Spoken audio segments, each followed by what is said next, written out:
अस्सलामुअलैकुम दोस्तों इतिहास से पता चलता है हमारी ये दुनिया जैसे जैसे टेक्नोलॉजी होती गई वैसे वैसे बड़ी बदलाव होते गए और दिन ब दिन ये दुनिया और भी एडवांस होती चली गई। मिसाल के तौर पर रेलगाड़ी की ही बात कर ले।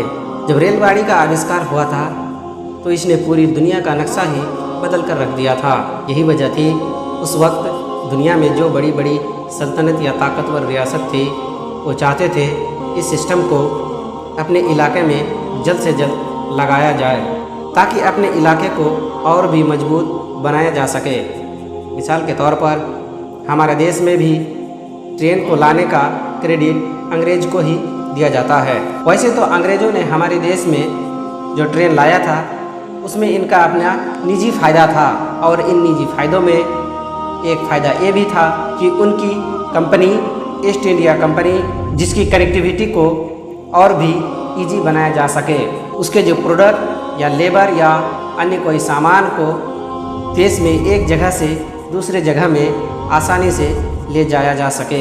इसके साथ साथ अंग्रेज़ों के खिलाफ़ हमारे देश के लोग जब बगावत करे, जो कि उस समय इसकी बहुत चांस हुआ करता था, इन ट्रेनों की वजह से उस इलाकों में फ़ौज को भेजकर या अन्य ज़रूरत की सामान को भेजकर इस बगावत को कुचला जा सके।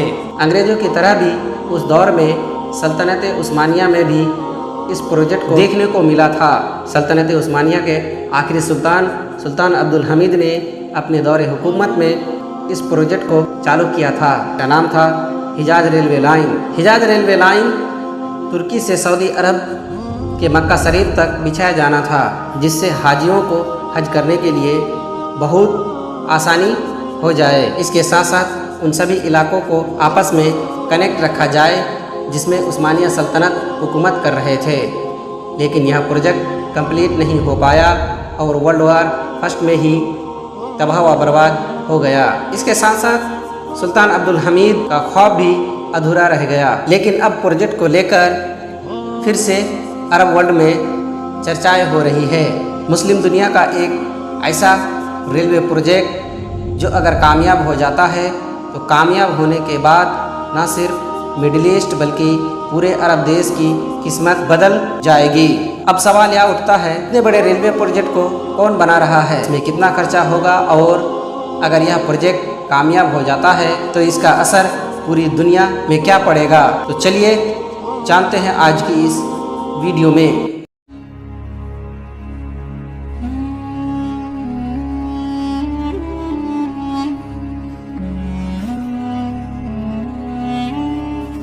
दोस्तों इस प्रोजेक्ट को जानने के लिए हम थोड़ा पीछे इतिहास में चलते हैं। आज से करीब 44 साल पहले यानी मई 1981 में जब बहरीन, कुवैत, सऊदी अरब, ओमान, कतर और यूनाइटेड अरब अमीरात जैसे 6 देशों ने मिलकर इस प्रोजेक्ट को बनाने का फैसला किया था और 25 मई 1981 में सऊदी अरब के रियाद शहर में इन 6 देशों ने मिलकर इसकी एक नींव डाली थी और इसके लिए एक संगठन भी बनाया गया था जिसका नाम है GCC यानी गल्फ कॉरपोरेशन काउंसिल। इन 6 देशों ने मिलकर इन ग्रुप को बनाने का मकसद यही था कि अपने देश की तरक्की हो सके और आपस में एक दूसरे से कनेक्ट रह सके। दोस्तों आपको आगे बताते चले, इस ग्रुप को बनाने से इन देशों को बहुत फ़ायदा मिला। तेल और गैसेस की मदद से इन्होंने बहुत सारा पैसा भी बनाया, क्योंकि जाहिर है इन देशों में सबसे ज़्यादा तेल और गैसेस पाया जाता है।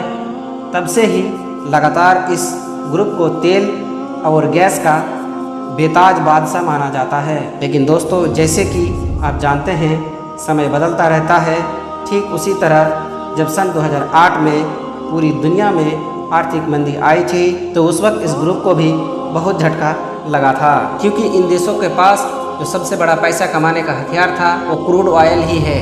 इस आर्थिक मंदी की वजह से GCC को बहुत नुकसान उठाना पड़ा। इस नुकसान को सामने रखते हुए इस ग्रुप में बदलाव लाया गया और फिर इस रेलवे प्रोजेक्ट को बनाने का फैसला किया गया। दोस्तों अगर इसको आसान भाषा में समझे तो इन देशों को समझ में आ गया था कि रेल और गैस जैसी चीज़ों पर निर्भर नहीं रह सकते और इसके लिए हमें अपनी इकोनॉमी को मजबूत बनाए रखने के लिए हमें एक दूसरा रास्ता भी अपनाना पड़ेगा। फिर उन्होंने इसके नए नए रास्ते तलाश करने लगे और इन रास्तों में से एक रेलवे प्रोजेक्ट भी था। इस रेलवे प्रोजेक्ट को बनाने का मकसद ये था कि ये 6 गल्फ़ कंट्री आपस में एक दूसरे से अच्छी तरह से कनेक्ट हो जाए और इसकी तरक्की हो।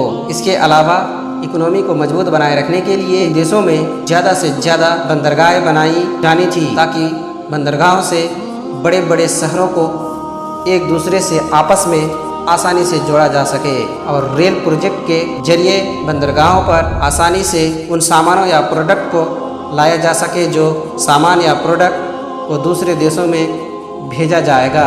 इन सभी चीज़ों को नज़र में रखते हुए साल 2009 में जीसीसी के तरफ से एक बड़े रेलवे प्रोजेक्ट को अप्रूव कर दिया गया और इस प्रोजेक्ट का बजट तकरीबन 150 से 250 बिलियन डॉलर बताया जा रहा है और इस बजट को इन 6 देशों में आपस में बांट दिया गया।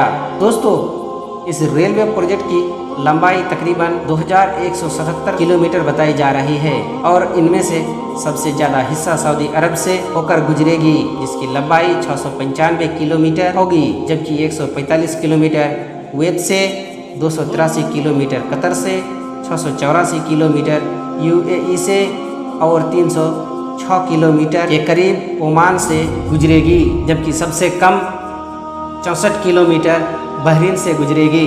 मगर दोस्तों, ये रेल प्रोजेक्ट बनाना इतना आसान नहीं जितना ये रेल प्रोजेक्ट दूर से दिखाई दे रहा है। इस प्रोजेक्ट को बनाने में बहुत बड़े बड़े चैलेंजेस हैं। पहला चैलेंज तो ये है कि ये रेल लाइन जिस इलाके से होकर गुजरेगी वह इलाका रेगिस्तान और पहाड़ों से भरा हुआ है। इसके अलावा जो बचा खुचा जगह है वो चटियाल मैदान है। इन इलाकों में पटरियाँ ठीक इसी तरह बिछाई जाएगी जैसे पहाड़ी इलाकों में बिछाया जाता है और इनको पूरा करने में ना सिर्फ टाइम लगेगा बल्कि बहुत सारा पैसा भी खर्चा होगा। इसके साथ साथ उन रेगिस्तानी इलाकों में दिन के वक्त काम नहीं किया जा सकेगा क्योंकि दिन के वक्त टेम्परेचर 50 डिग्री से भी ज़्यादा हो जाता है और इतनी गर्मी में काम करना मुमकिन ही नहीं नामुमकिन है। इसलिए इन इलाकों में रात के वक्त काम करना पड़ेगा। अब बात कर लेते हैं उन कंपनी के बारे में जिसे यह काम मिला है और वह कंपनी इत्तेहाद है और यह कंपनी काम शुरू करने से पहले उन देशों से सबक भी ले चुके हैं जिन देशों ने इससे पहले रेगिस्तान में पटरी बिछाया है, जैसे कि चाइना और सऊदी अरब। इसके अलावा ये कंपनियां ऐसे रेल इंजन को डिजाइन कर चुका है जो चलते चलते रेत को हटाने का काम भी कर लेता है। जाहिर सी बात है, रेगिस्तानी इलाके में पटरियां बिछाई जाएगी तो पटरियां रेत से ढक जाएगी और इस रेत को हटाने के लिए अलग से इंजन ना बनाकर उसी इंजन में ऐसी टेक्नोलॉजी को फिट कर दिया गया है जिससे एक ही इंजन से रेत को भी हटाया जा सके और ट्रेन आसानी से चले। दोस्तों, शुरुआती में इस रेल प्रोजेक्ट के लिए